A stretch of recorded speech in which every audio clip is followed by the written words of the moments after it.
নমস্কাৰ। আজি ৰাতিপুৱা আমাৰ দাদাৰ গাই এজনী জগিছে, দুটা পোৱালি আপোনালোকে চাই আছে। সেয়া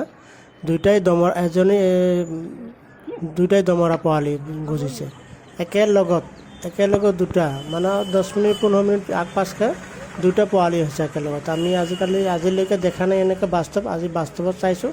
সেই আপোনালোকেও চাই আছে। সেয়াই এজনী গাইৰ দুটা পোৱালি জগিছে। আজি ৰাতিপুৱা 6:45 সেইটো জগিছে পোৱালি দুটা একেলগতে।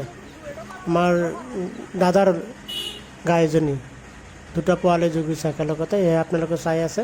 এয়া চফা কৰি আছে দাদাই, মই ভিডিঅ' কৰি আছোঁ। এয়া দাদা চফা কৰি আছে।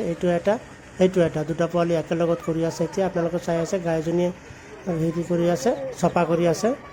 আৰু দাদাও এনে কাপোৰ লগাই মৰিয়াই চফা কৰি আছে। পোৱালিটো দেখিবলৈ বহুত ধুনীয়া লাগিছে চাকিত চাবলৈও। আজিলৈকে মই দেখা নাই সেইটো দৃশ্য। আজি প্ৰথম দেখিছোঁ, মই বাস্তৱ দেখিছোঁ। সেয়া আপোনালোকেও চাই আছে। সেয়া চাওক, এটা গায়ৰ দুটা পোৱালি দিছে একেলগতে। সেয়া চাওক।